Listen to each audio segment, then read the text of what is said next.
Hello everyone and welcome to SOS Wrestling and episode number 2 of Season 2 of the Academy series. See no reason why we can't just jump right into it. Trying not to make my videos insanely long as they have been, in the past few.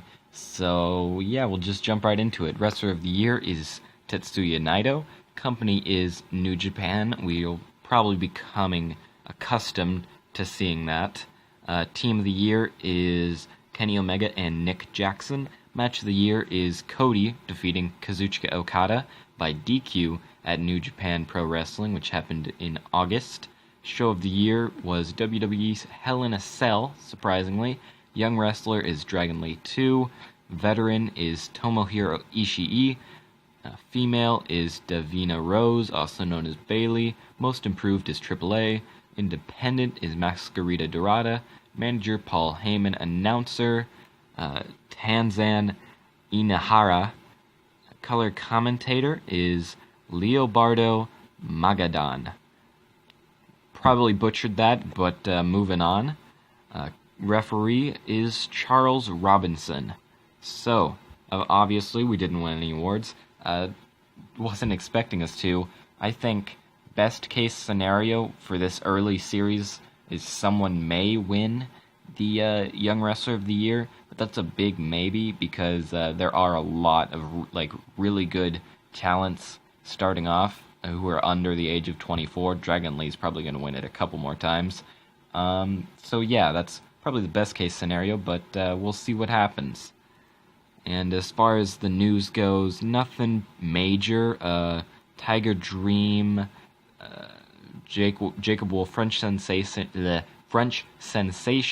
Alex Reynolds, and Dragon Fist all got new areas. Alex Reynolds actually relocated to the Central British Isles. So obviously no signings. I'm expecting people to first be signed next year or the year after that, if I'm being completely honest. Because right now, really, with the 60s, the 6 Cs I think it is, the stats aren't really there to be signed by anyone, although there are a good amount of companies, so it's just a matter of time before basically everyone is signed. So getting right into the stats, Alex Reynolds, not a whole lot of improvement. There's a little variation here and there, but basically he's kind of stayed at the same place. But do not be discouraged, as hopefully most of you will know, Levy Payne, he did not get signed for something like 15 years, was one of the worst wrestlers, and he ended up, basically, I think he's getting voted into the Hall of Fame because he did so well in his late career, getting up to the top 15 in the world when he was 40-something years old. So never give up on this series, that is the moral of the story. And in this year, Alex Reynolds got 0 wins, 0 draws, and 2 losses, average rating being 16, and his highest rating was a 17, where he teamed with Nordic Warrior. Brogan Bennett is currently doing pretty good as far as stats. Her power and athleticism maybe have gone down. Not quite sure, because there is that variation at the beginning of the save, so that could just have not gone up. But we will take a look at her match history. Okay, 3 wins, 2 losses, highest rating being a 23, average rating being an 18. And she started off the year pretty strong, winning all 3 of her first matches. 2 against someone named Jordan Grace. Not sure who that is at all, but she beat her twice, so maybe that's a rivalry. So yeah, good year for her. 5 matches, definitely going to be on the higher end of, people getting matches. And yeah, I definitely mark this down as a success for Brogan Bennett. Next up is Dragon Fist, who, from what we've seen so far, has probably improved the most. Definitely in psychology, upping to a 27. We will see if that has translated to matches. I would hope so, but we'll see. Yeah, only 1 match, but he did win it. Tag match, actually, got a 16. So obviously, match-wise, he's not doing the best, but as far as ratings-wise, he's the best that we've seen so far, and I do think he's going to be very good in the future if these stats are anything to go off of. As far as Frankie Youngblood goes, his stats are definitely not doing too bad. Consistency is significantly up. We'll look at his match history in a moment. Alright, so this was definitely not expected, at least by me, because normally the European independent shows are few and far between, but I guess they really went all out this year, because 4 wins and 4 losses, highest rating being a 19, average rating being 17. I definitely put that down as a success. Having a lot of trouble talking this episode. Not sure why. Not that I'm the most fluent English speaker, even though it is my first language, in every video. But it seems like Frank Youngblood and someone named TKO are actually tag teaming, so that's interesting. But we'll see if they actually have a... No, they're not actually a tag team, it's just, I guess, a coincidence. But moving on to French Sensation, his stats are about the same. No fall, no, increase really. But that's probably subject to... Alright, had to jump cut there because my voice just died, basically. But like I was saying, French Sensation, 1 win. His rating was a 9. But he went up against someone named Don Helion. And that's what they look like. So I'm assuming they're not the most technically gifted as well. So that probably contributed to the rating. But at least he got a win. That's all that really matters. As far as Jacob Wolf goes, see how he's doing in Australia. His ratings are certainly doing good. Almost as good as Dragon Fist, if not better. So I'm assuming they have very high potentials. Now, I think Dragon Fist is a little bit better, but Jacob Wolf, definitely up there. And we'll see if that translated to match success. No, actually. He did not get a match for the 2nd year in a row. I do not expect that to be the case. I think that's just a matter of the fact that he is, or was based in Australia, but now that he's based in the Mid-Atlantic, he'll probably be getting some more matches soon enough. But yeah, no relationships, nothing else to report. Hopefully he can get some, new, or I guess any matches in the following calendar year. His stats definitely warrant it. And moving on to Junior Scorpio, with how good Frank Youngblood did and how good his stats are, Jesus Christ, 33 in safety already. I'm expecting a good bit of matches from Junior Scorpio.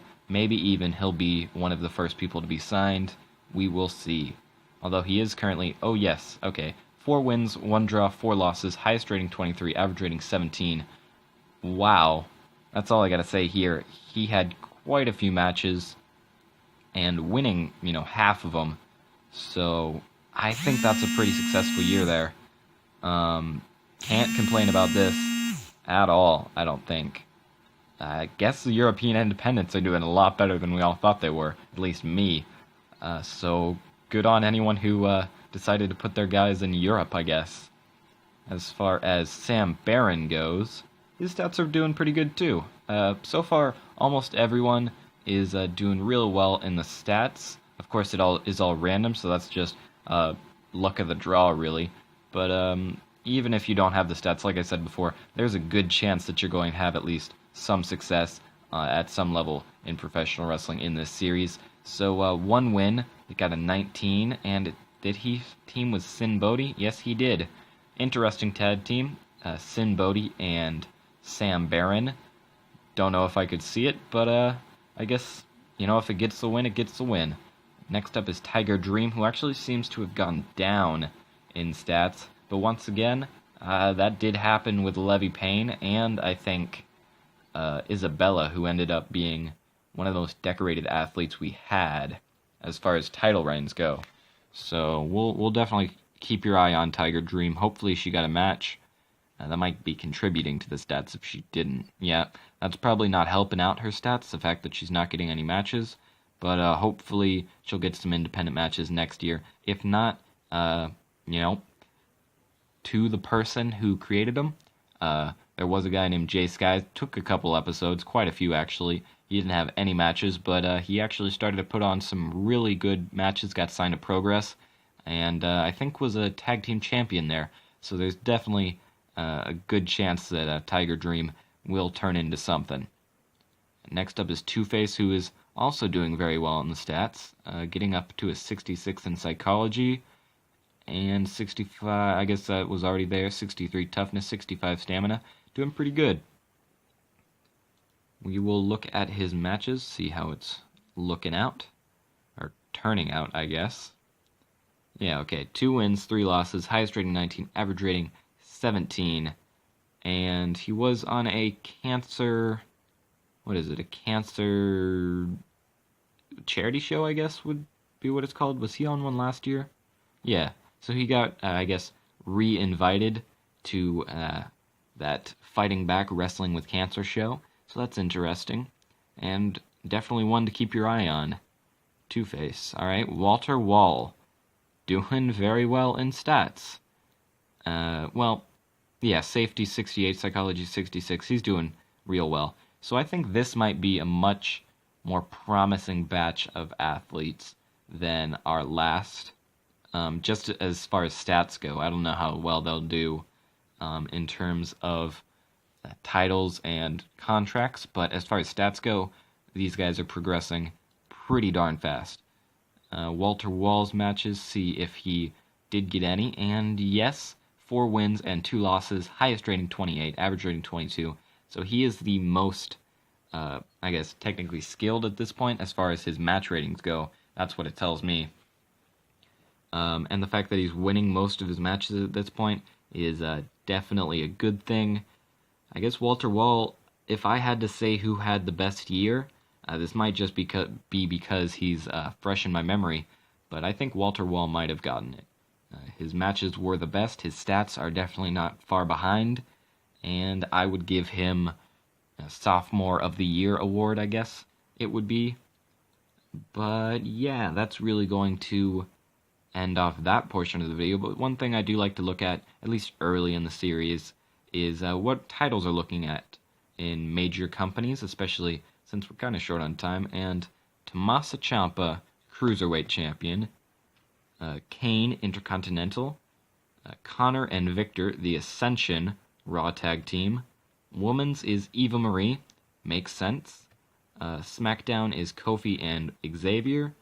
SmackDown Women's is Nia Jax. United States is Arya Daivari. Definitely saw that. Oh, and Bo Dallas had it for quite a long time. Universal is Randy Orton. No surprise, actually, there. And Roman Reigns is the World Heavyweight. Definitely no surprise there. It seems like Seth Rollins beat Jinder for it. And now we'll take a look at, I guess, GFW. That won't take too long. Moose is the GFW Grand Champion still, actually. Dalton Castle is the X Division Champion. Madison Rayne is the Knockouts. Alberto El Patron is still the Unified GFW World Heavyweight. Carlos Colon and MVP are the Tag Team.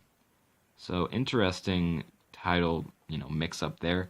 And interesting to see that they've held it for so long. Moose and Alberto, that is. Okay, Survival of the Fittest winners were Frankie Kazarian and Jay Lethal. The top prospect was Kamatachi, and World is currently Mark Briscoe.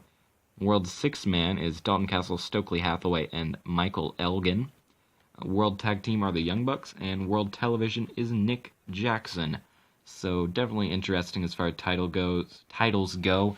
Wow, having a lot of trouble speaking this episode. Don't know what that's about. Kind of stumbling over my tongue a little bit. But yeah, that's going to end off the episode. Hope you guys enjoyed. If you did please feel free to like, subscribe, and comment. And I'll see you guys in the next one.